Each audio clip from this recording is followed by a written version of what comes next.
ఓకేనా? ఎత్తుకోండి ఎత్తుకోండి, అంబులెన్స్ కాడికి తీసుకోపోండి. పోలీసులు ఏం చేస్తురా చూడండి, అంబులెన్స్కి తీసుకెళ్ళండి.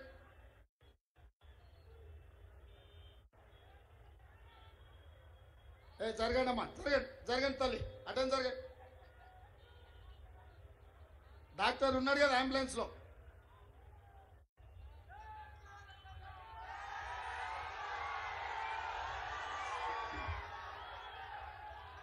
మిత్రులారా,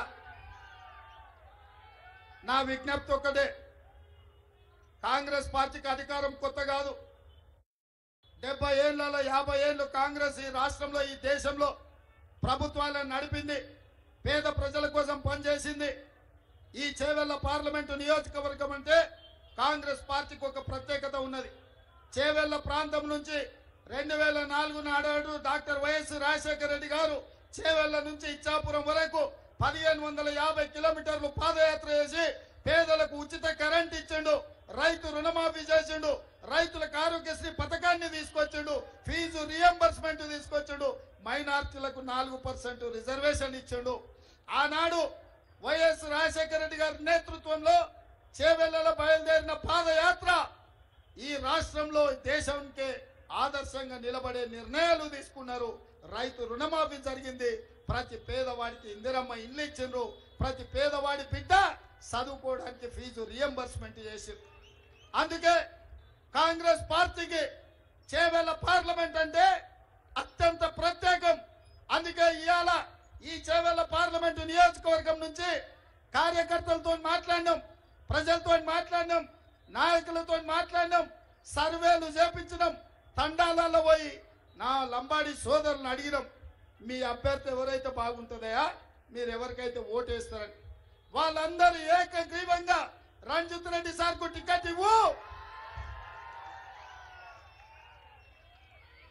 రంజిత్ రెడ్డి సార్ మంచోడు, మేము ఎప్పుడు పోయినా కలిస్తే పలకరిస్తాడు, శాతనైతే సాయం చేస్తాడు, శాత కాకపోతే ఒకవేళ ఏదైనా పని జరగకపోతే ఇందుకోసం జరుగుతలేదని మాకు చెప్తాడు.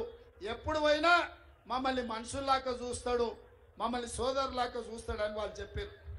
అందుకే ఇవాళ అందరు అభిప్రాయం తీసుకొని మీ అందరూ మెచ్చిన అభ్యర్థిని సోనియమ్మ ఇవాళ రంజిత్ రెడ్డిని చేవెళ్ల కాంగ్రెస్ అభ్యర్థిగా నియమించింది. ఇవాళ రంజిత్ రెడ్డిని గెలిపించండి, నాకు అవసరం ఉంది. ఎందుకంటే మూసి రివర్ ఫ్రంట్ కట్టాలంటే వికారాబాద్లో మొదలైన మూసి నల్లగొండ నేరేడ్చర్ల వరకు అభివృద్ధి చేయాలంటే 1,00,000 కోట్ల పెట్టుబడి పెట్టి అభివృద్ధి చేయాలి. ఈ అభివృద్ధి చేయాలంటే కేంద్రంలో అనుమతులు తేవాలి, పార్లమెంటులో మాట్లాడాలి. ఇవాళ ప్రభుత్వం అనేది 10 ఏళ్ళు మనం అధికారంలో ఉంటాం.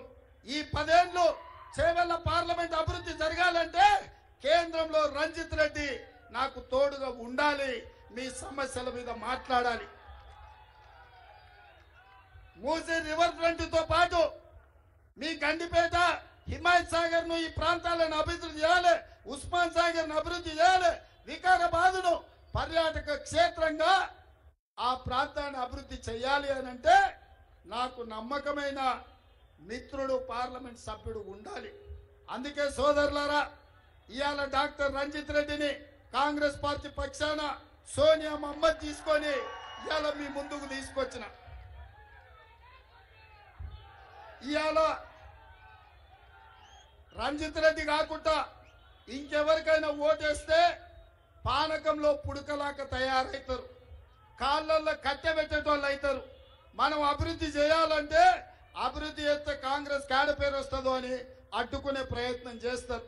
ఒకవేళ నరేంద్ర మోడీ నిజంగానే చేసేది ఉంటే 10 ఏళ్ల నుంచి ప్రధానమంత్రిగా ఉన్నాడు. మనకు వికారా శాటిలైట్ సిటీకి జైపాల్ రెడ్డి గారు 2,500 కోట్లు ఇచ్చిండ్రు.